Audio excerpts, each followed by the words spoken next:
Hey everyone, it's Nathan. Welcome to Hale. If you guys are new to my channel, thank you so much for clicking on this video. If you like movies, Alfred Hitchcock talk, Criterion talk, Disney, basically anything movies, make sure to hit the subscribe button. I'm really glad that you guys are here joining the community. In one of my previous videos, I announced that I would be starting a new series called 11 out of 10 movies. Basically movies that I love so much that they're beyond perfect in my mind. Whether it's personal movies or movies that I can rewatch any time of the year, or movies that I have memorized because of the score or because of the dialogue, or it's a movie that has one of my favorite performances. Long story short, they're movies that I love so much more than a 10 out of 10 rating, and so they get an 11 out of 10 rating. This is the first episode of this series, and as you guys can see by the thumbnail, I will be talking about the film Rear Window. On my channel this month, I've been doing Alfred Hitchcock Month. It's not too late for you guys to join along. I'm just watching Alfred Hitchcock films, reviewing them for the first time, ranking them, and then videos like this where I review some of my favorites of his filmography. I rewatched Rear Window the other day, and as I was watching it, I just realized, oh my gosh, this is an 11 out of 10 movie for me. I love this movie so much. And so I'm so excited for this to be episode 1 of a series that I hope to do for a while. What I would like to do is just talk about why this movie deserves an 11 out of 10 in my mind. Why I love it so much. And that's what I hope to do with all the videos in this series. Just kind of explain like what makes this movie an 11 out of 10 in my eyes. The movie follows James Stewart playing L.B. Jeffries. He was in a recent accident where his leg is broken, and so he's apartment bound, just basically stuck in his wheelchair every day of the entire movie, actually. And with L.B. Jeffries being in that setting, of course he's going to be a little bored, and so he starts to watch his neighbors and kind of get involved in their lives and becomes entertained in what they do on their daily activities. As he's getting to know his neighbors' lives, he starts to suspect that one of his neighbors might have murdered his wife. And so he's involved in this neighbor's life now, and he wants to find out if he truly did murder his wife. It's a very suspenseful Hitchcock film, and if you haven't seen it, I highly recommend it. As for this video, I will be spoiling it, and so make sure that if you haven't seen it, you watch the movie and then come back to this video. Now, first off, let's talk about the performances. James Stewart as L.B. Jeffries is amazing. It's actually kind of funny. I was watching it with my mom, and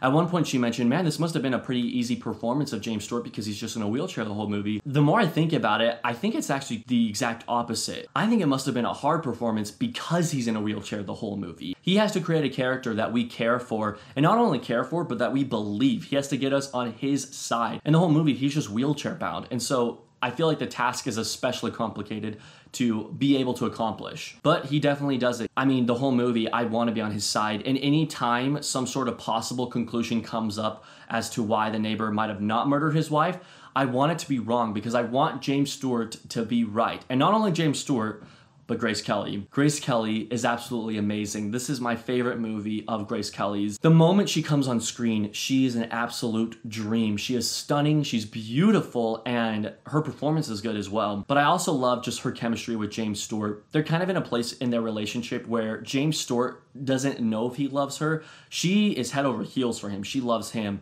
but he's just not really into the idea of getting married and settling down. He just doesn't really believe in marriage. And so not only is the movie a study of what the neighbors are doing and the mysterious things that are going on behind their closed doors, but is also a study of James Stewart's character and Grace Kelly's character falling in love and trying to, you know, spark that relationship and progress with each other. I think both of them give great performances, both of them especially towards the end of the movie as the suspense starts picking up. But I'll get to that a little bit more later. The other performance I have to acknowledge is Raymond Burr's performance of Lars Thorwald, the mysterious, creepy neighbor that is accused of murdering his wife. He creates a performance, and Alfred Hitchcock helps him with this too, I'm sure, as well as the cinematographers and the writing to the movie. A performance is created where we fear this neighbor, although we don't really know anything about him. In fact, we don't even really see Thorwald's face front on until about an hour into the movie, a little over an hour in the movie, maybe even an hour and a half actually. It's when Grace Kelly is showing the ring. You just see Thorwald's character look down at the ring and then look right up at James Stewart, make eye contact. Such a chilling scene. I got chills just talking about it right now. But he's able to give that performance where it's such an intimidating performance, although we don't even know much about his character. And I think that's really impressive. Not only are the performances great, but the atmosphere to the film is amazing. The movie takes place in a hot apartment. In fact, literally when you first see James Stewart's L.B. Jeffries, he's laying passed out, sweating, and he's in his wheelchair. His cast says, "Here lies the broken bones of L.B. Jeffries." I think that's what it says. It's automatically just a very hot, claustrophobic movie setting. You are in the apartment with James Stewart, and so I love that that's established right off the bat. But not only do I like the the feeling of the claustrophobic hot apartment, I also just love the whole feeling of the entire neighborhood. It's a crowded neighborhood and so many things are going on at once, and that's really what Alfred Hitchcock shows in his movie. But on top of that, there's also an amazing jazzy score. The score is very jazzy and uplifting and kind of bright,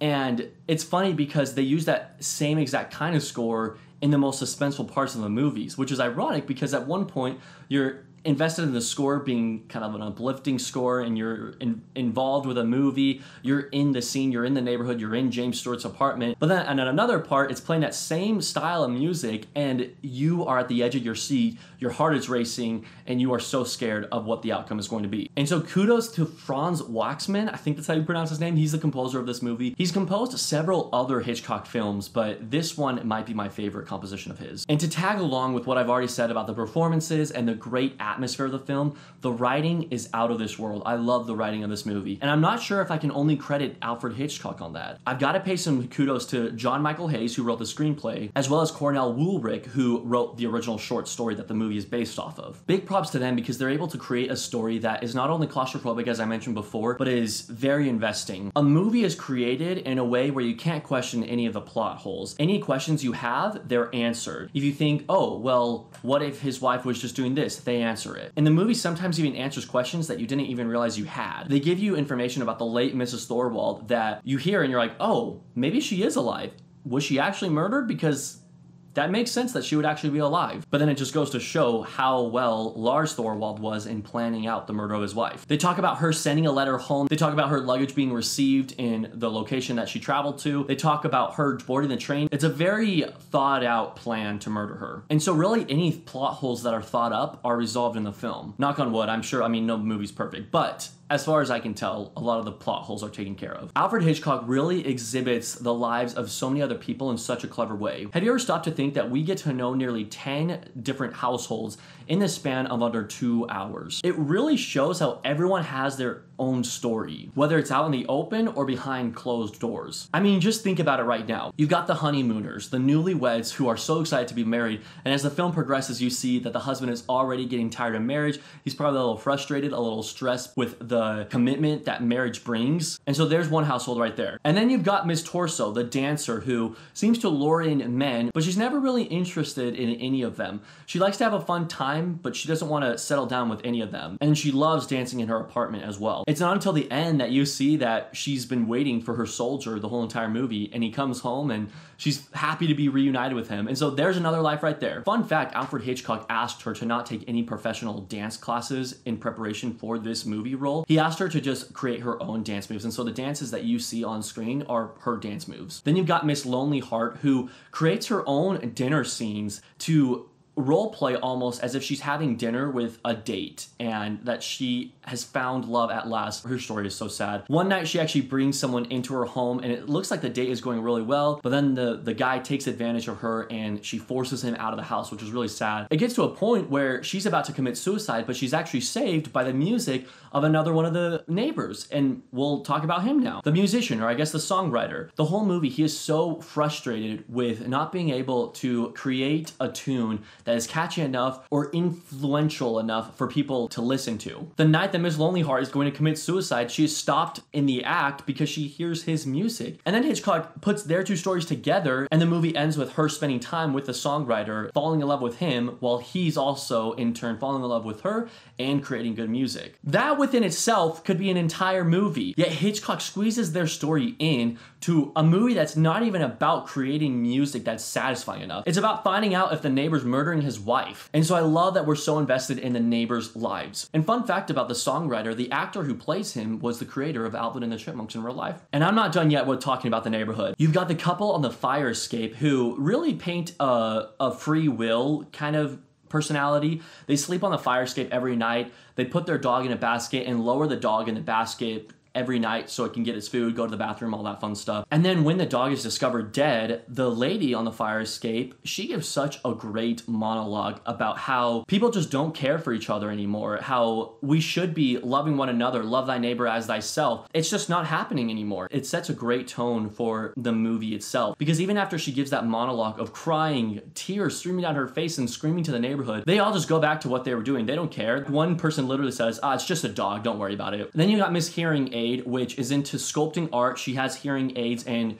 she's also just kind of an independent woman. At one point, she kind of gets involved with Thorwald's life, and he told her to just like not bother him, and she's like, I do declare. I love that line so much. And then obviously you've got Thorwald, who's being investigated the entire movie by Jeffries, who thinks that he murdered his wife. But even within Thorwald's life, you see that he's already frustrated with being married. He's frustrated with his wife. She's such a nag, and she's so needy, and she wants him to do so much for her. And you're able to pick up on Thorwald's frustration with his wife that requires a lot of him in such a short amount of screen time. And so even then, you can almost see what Thorwald's motives were into murdering his wife. And then obviously the most well-written story is L.B. Jeffries, because he's the main character, him as well as Grace Kelly, and Stella, the physical therapist nurse, I think she is. It just goes to show that there's a whole entire neighborhood going on, and there's so many lives going on. And had James Stewart not noticed, had he not broken his leg and been glued to his wheelchair, Thorwald would have gotten away with the murder of his wife. It's crazy. It actually kind of scares me and makes me wonder how many things are happening under our noses, things that we don't even notice are happening. Okay, now I've got to acknowledge the cinematography of this movie. Robert Brooks is the cinematographer for this film, and he's actually been the cinematographer for a lot of Alfred Hitchcock's movies. But I love the cinematography in this film. There are so many eerie camera shots, but also camera shots that are so dreamy. I mentioned earlier when Grace Kelly is introduced, the camera is put into L.B. Jeffries' perspective, and you are him all of a sudden. Grace Kelly is closing in on you, and it's just such a beautiful sight. But then there's also other shots that are so eerie. Like for an example, there's a scene where you're watching Thorwald in the dark, it's a pitch black room, and all you can see is the light from his cigarette. It is such an eerie scene. And then you also have the iconic shots where James Stewart pulls out his camera for the first time and starts spying on Thorwald. And how could you forget the suspenseful scene of Thorwald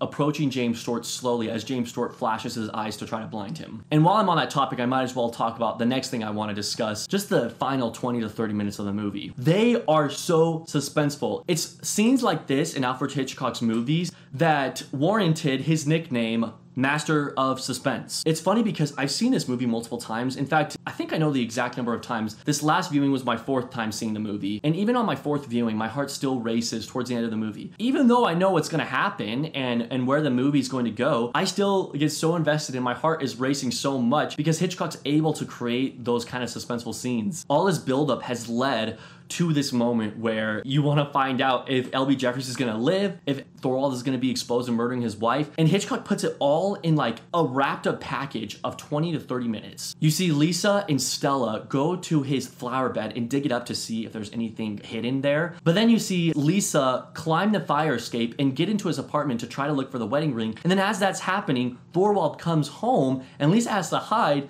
And then on top of that, he discovers Lisa, and then he's starting to attack Lisa, and Jeffries and Stella can't do anything about it. They're just watching it. They're trying to call the cops, and luckily the cops come to the door and she's able to get out of it. But that's not all. Then Thorwald calls Jeffries on the phone. Jeffries gives himself away without even realizing it, and before you know it, the hall light is turned off, and Jeffries hears footsteps coming closer to his door. It is absolutely horrifying. Then Thorwald opens the door, walks in, and starts questioning Jeffries. And that within itself is scary, but what's even scarier is when Thorwald starts approaching Stewart, and Stewart just has the flashing and is trying to blind him, and then that whole fight between them two and Thorwald putting him out the window and him falling is so scary. But it leads to an ending that is so satisfying. The movie cuts to the next clip, and then you see James Stewart has 2 broken legs, and not only that, but you see that James Stewart and Grace Kelly are like together again, and she's reading a book that Jeffries would want her to read. But if you notice, she looks up, notices he's asleep, puts it down, and picks up a fashion book, because that's what she's really invested in. That's what she really likes to read.